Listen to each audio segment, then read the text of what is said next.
Tout d'abord, il y a la proximité, hein, la promiscuité, le rapport entraîneur-entraîné, un rapport au corps qui est quand même prégnant aussi, on a des disciplines où les enfants sont quand même assez dénudés, la gym, la natation, l'athlétisme, ça peut attirer l'œil de ces prédateurs ou prédatrices, effectivement. Il y a un autre facteur aussi, c'est que dans le bizutage, dans le sport, on voit pas mal de violences sexuelles, hein, des bizutages à connotation sexuelle. Et il y a beaucoup aussi d'agressions sexuelles qui sont commises de mineurs sur mineurs dans le champ sportif, entre pairs.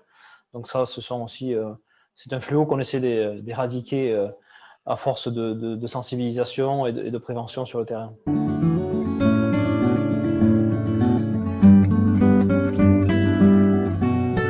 Non, pour moi, il n'y a pas de différence. Du moment qu'un enfant subit une agression sexuelle, peu importe la personne qui les commet, pardon, l'impact sur la victime est égal. Alors après, effectivement, pour libérer la parole quand c'est un intrafamilial, c'est plus compliqué de parler dans la famille parce qu'il y a, voilà, il y a la peur, il y a plein de choses qui rentrent en compte qui vont faire en sorte que l'enfant verrouille la parole.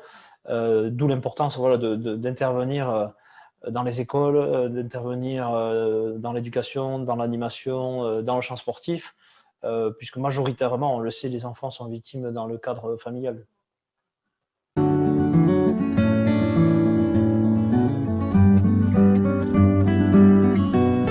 C'est la formation, tout simplement, la formation des professionnels qui encadrent les enfants dans tous les champs où va se retrouver l'enfant.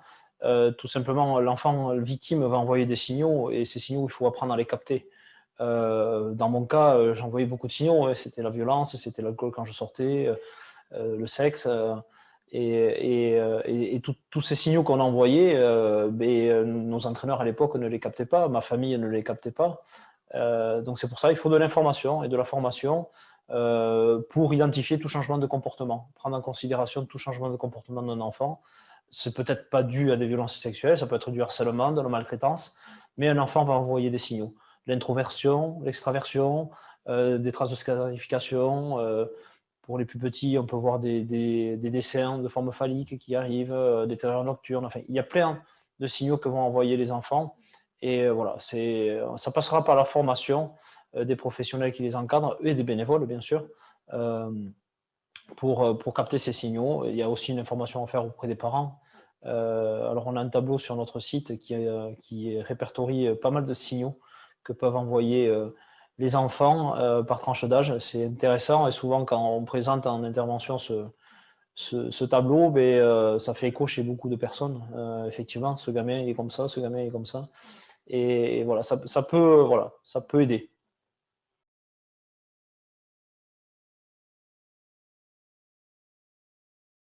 Il manque de formation à tous les niveaux, des professionnels qui vont être en contact de l'enfant. Donc, bien sûr, le corps médical en fait partie, des médecins, enfin, il y a même des gendarmes, on va parler de gendarmes, de policiers. Voilà, il y a un manque de formation à tous les niveaux sur ce sujet, sur comment détecter l'enfant, les signaux que va envoyer l'enfant, comment recevoir la parole aussi de l'enfant, ne jamais mettre en doute la parole de l'enfant, ne pas se prendre pour un gendarme aussi, des fois. Ne pas questionner l'enfant parce que la question qu'on va poser, ça va être une question fermée et donc l'enfant va être obligé de répondre à la question qu'a imaginé et surtout la réponse qu'a imaginé la personne qui a posé la question. Donc, oui, il y a un manque cruel et on le voit tous les jours. Et on a des kinés, par exemple, qui reçoivent des paroles de victimes enfin, de patients en premier. Après, une fois guéri, par exemple, les lombalgies, le patient va passer en victime du coup et va libérer sa parole. Qu'est-ce qu'on fait de cette parole après? On a des médecins aussi, des fois scolaires, qui ne partagent pas, ne lèvent pas leur secret professionnel. Il y a une loi qui les protège pour ça, mais ils ne sont pas tous au courant. Dans le champ sportif aussi, il y a un article 40 qui dit que du moment qu'on a été informé qu'un enfant subit des violences sexuelles, on a obligation de le signaler sans délai au procureur de la République. C'est un article qui n'est pas connu de tout le monde encore, hein, de toutes tous les fonctionnaires. Donc voilà, il y a un manque d'informations, c'est clair. Mais bon, on s'améliore, on va pas non plus, on est mieux qu'il y a 10 ans, ou même qu'il y a 7 ans quand j'ai commencé à créer l'association. on n'en était pas au niveau où on en est aujourd'hui. On va de mieux en mieux. Alors, bien sûr, il y a plein d'histoires en ce moment sur les lois, le consentement, tout ça à 13 ans. Bon, on va lutter avec plusieurs associations pour voilà, en faire entendre notre voix et celle surtout des enfants.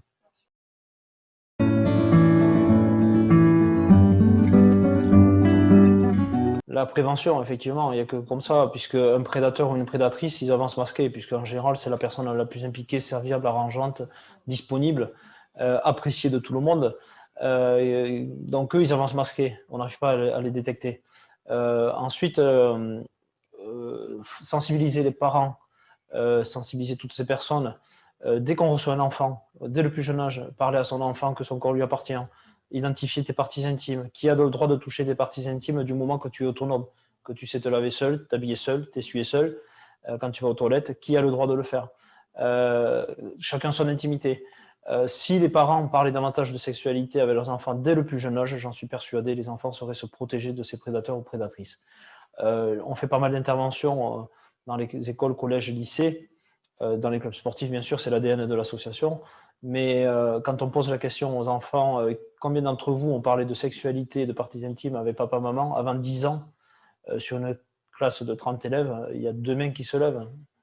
Donc voilà, il y a un manque de communication sur ce sujet. Ça en fait un tabou. Et du coup, l'enfant, s'il subit, ne va pas vouloir parler de ça à ses parents, puisque c'est un sujet tabou en famille. Donc il faut parler avec des mots adaptés, par tranche d'âge, aux enfants dès le plus jeune âge. Merci.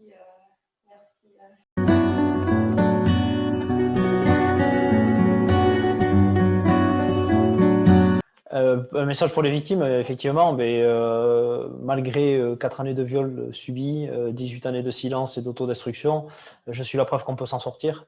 Mais pour ça, il faut parler. La honte doit changer de camp. On n'est pas coupable, on est victime.